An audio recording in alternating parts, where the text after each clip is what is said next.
Hi, I'm Everett. Welcome back to the shop. And, well, I'm starting to get a bit more truck shop projects again, a few more of them. And so I figured I'd at least try to take a video of this one. I have a couple small ones I've just had to do quickly just to get the trucks out the door and get the jobs done. But, yeah, we have an interesting one this time. Buddy's got a truck in the shop right now that basically there's a load that needs to be done tomorrow.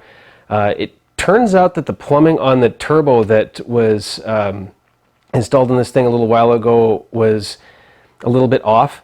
We're not entirely sure if it's a machining defect or if it's a situation where at the reman plant, because it's a reman turbo that was put on not that long ago, we're not sure if it was an issue of whether it was box wrong or machining defect or what.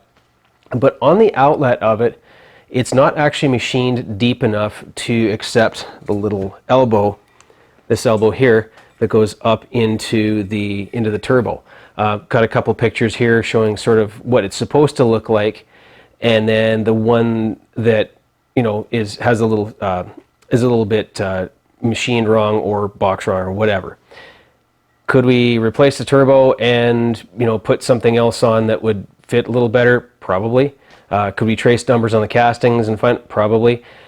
Does Buddy have a load that needs to go tomorrow? And like everything else, there's a parts shortage with everything? Yes.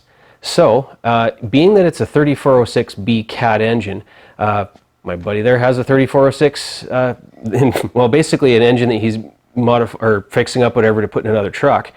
And so he snitched the elbow off of it, and we're going to modify that elbow to get the truck on the road. Now, what's happening is this surface here, or this surface, yeah, right there are a couple finger, or not finger clamps, but just like a little clamping block and a bolt that hold on either side here that holds this up into the turbo. Now, because of that issue with the casting or machining or whatever, this surface here is not going far enough in so that the little block sits canted like that and is not holding it properly. So what we're going to do is, rather than just shaving this all off, because we still need a bit of a lip to hold the seal in, there are two O-ring seals that go there. What we're going to do is, maybe I'll try to see if we can get in there. He's already sort of shaved in a little bit on the edge there, a little bit of glare. Yeah, there we go. Basically, here, right there, shaved into that edge there. He was going to do it with a die grinder, but he also realized it's going to take forever and a day, and truck's got to go, and he also clogged up his carbide burr doing this. So then he asked me if there's some way we could figure this out, and the funny thing is I show up and he hides it behind his back and says, before we start this, you have to choose to accept this before I'm showing you what you're going to do. So now I kind of see why. Basically, the trick is going to be work holding and figuring out how I can carve a shoulder into this surface. So that's our adventure for today. Yeah, this is going to be interesting. I'm hoping I don't have something go horribly wrong. So stick around and see what happens. So I've been trying to figure out the best way of mounting this thing. And, I had thought perhaps about mounting it in a faceplate and spinning on the lathe, but there's really nothing really to grab a hold on the back. I don't really want to set up blocks and stuff and have it whipping around on a faceplate and potentially becoming shrapnel. So the best thing I'm thinking of here is if I can set it up in the mill, and then I'll just have to indicate off the top surface here and around the outside diameter.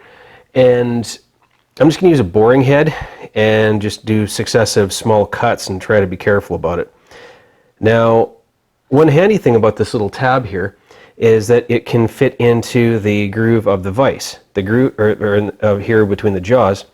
This isn't particularly, or this vise jaw isn't particularly exactly in line with the back T-slot here, but it's close. I figure if I clamp it in here, use a clamp against this little angle plate, and then use toe clamp here. As long as I can get it to indicate in properly and clamp it down, if I'm taking light cuts, I should be able to get away with it. It's still going to be fairly sketchy, and a real machinist versus one who's goofing around in his garage would probably facepalm, but it's not the first sketchy setup I've ever done, and hopefully things won't crash and burn. So here, because I'm only clamping on one side of the jaw, I've got a little button here of scrap that's within, you know, a few thousandths or a few hundredths of a millimeter of the size of that. And I'm going to put on this side here to try not to cant the vice jaws too much. And so there's going to be a fair amount of fiddly work here in trying to get the outside and then the face here indicated in. I'm not going to bore you with all that, so I'm just going to pause here and bring you back in when we're ready to cut. Well, after about 40 minutes of tapping and tweaking and tapping and tweaking and tapping and tweaking, and yeah, it's basically we're within about 2.5 thou as far as run out on the face here. Considering the fact that I'm not even entirely sure how, you know, good it is with, you know, how it's lived its life and whatever. Especially considering the fact he was going to use a die grinder to hog it out originally, I think this will be plenty close enough that way. Of course, I'm not entirely sure how. In some ways, I kind of wonder how egg-shaped this little piece of tube is on the end. Some of the readings I'm getting here.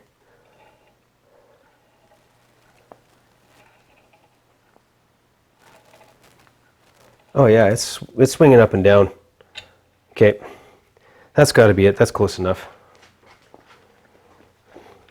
As I'm moving it around an arc here, I'm actually watching the needle move up and down a bit. So at this point, we're doing line of best fit. Good enough. Yeah, I had to put my collet chuck in just to have something for the magnet to grab onto. All right. So next step is I got to get the boring head in here, and with the cutting tool facing inwards, and we go from there. All right, so with it, well, it's as close to centered as it needs to be, and it's as close to flat as it needs to be. Next challenge I had was dealing with the boring head. Now, as far as that in there, I spun it out to the end, and it sits right about there. So it's not really going to work. Then I remembered that I had made a custardized a boring bar, and used it for cutting internal grooves into a bore.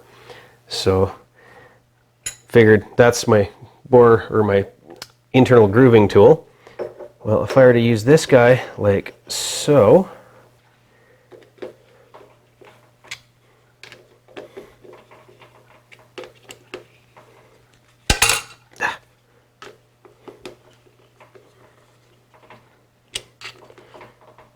there. And then this 8mm bolt on the end here is, it's a leftover 41TE transmission front pump bolt. I have a whole bunch of those left over from transmission rebuild kits. They're very handy. So here's hoping that should work.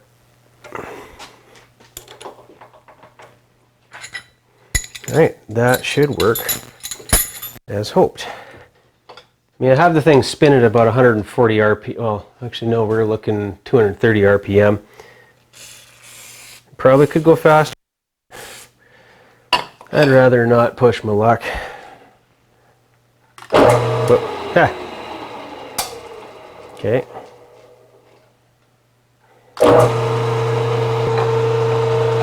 Do all the feeding on the knee. My X and my Y are locked.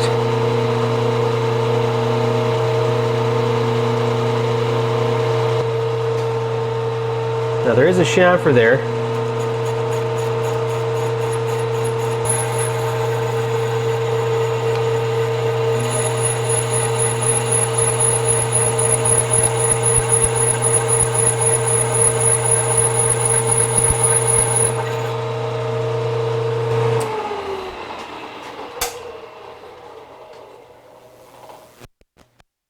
Starting to cut. It is singing a little bit. It is making a cut.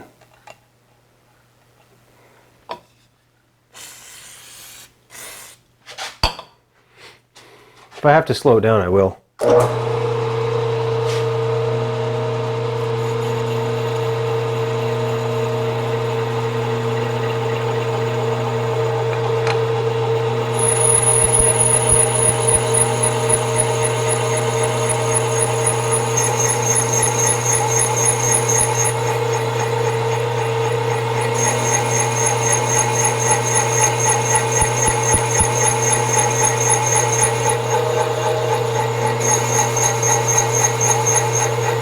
There's the bottom of his groove, and my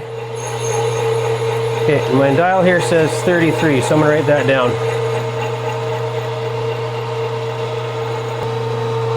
So my guess is that's gonna be 133, give or take.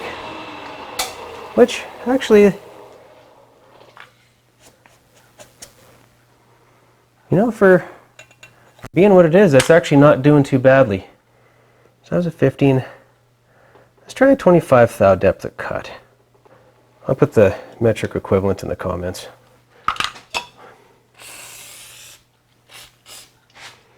And the thingy down below.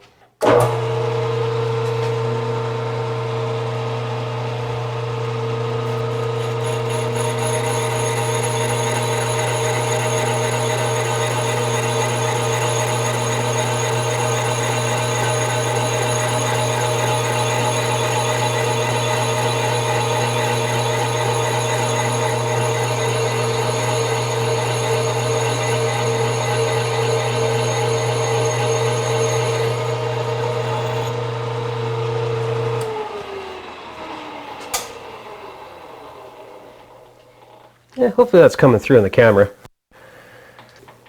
I've decided on 20 thou depths of cut for every pass.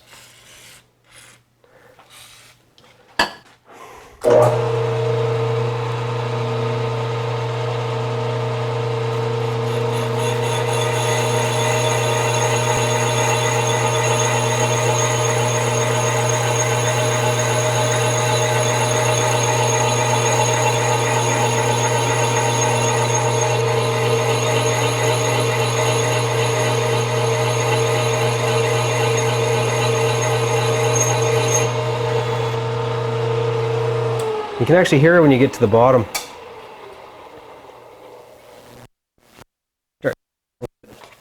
You know, this is actually making quite a nice job of it. I'm actually rather surprised, honestly.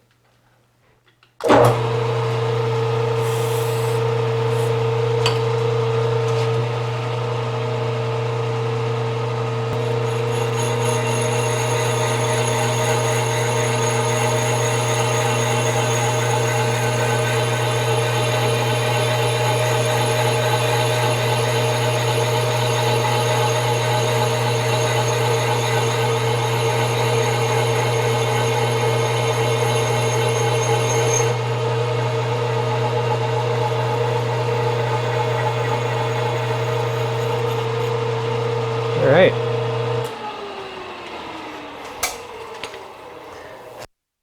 Where I'm going to call it, because he said he was about halfway in. I went just a little bit more than halfway on purpose, just to make sure that no hole in the top or of the outlet of that turbo. Now there is a bit of a lip or a burr on there. What have I got? What have I got? All right. Pardon me for a moment. I need to make a chamfering barrette. A little bit of a special chamfering tool. Cheap and dirty, but it'll work. All right.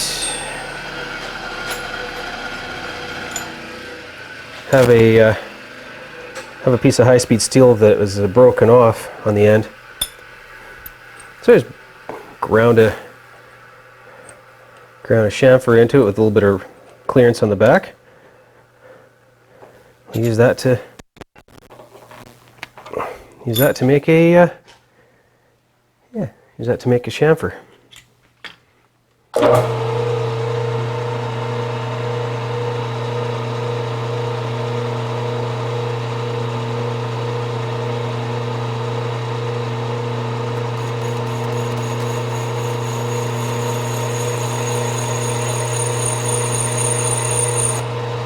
Okay, good. That's all that needed.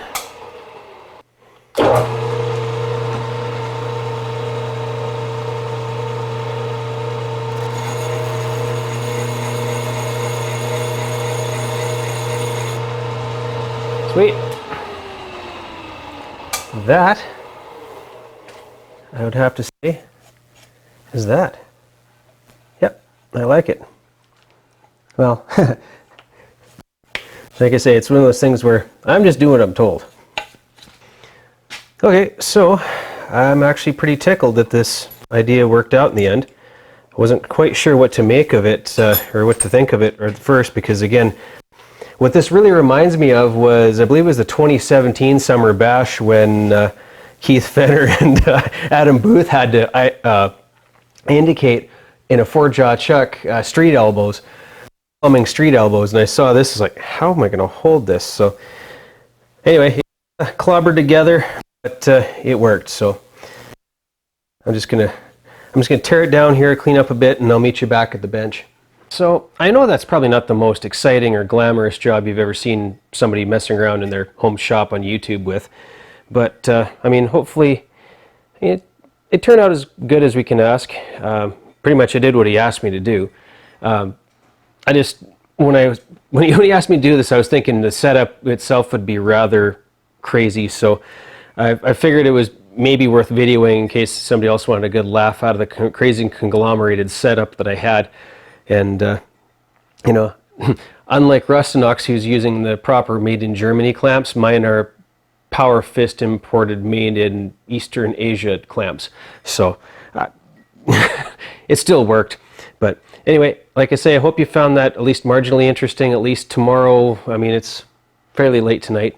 I run it back out to my buddy's shop and we can get it in the truck, and the operator can at least get his load done tomorrow. So as always, thanks for watching. Thanks for subscribing. Thank you all for your patience, as sometimes it's a while between postings just due to our little family and the craziness that's going on with our family, both internally and extended family and stuff. We've all got family. We've all got crazy. I know you know the deal. So thanks again. See you next time.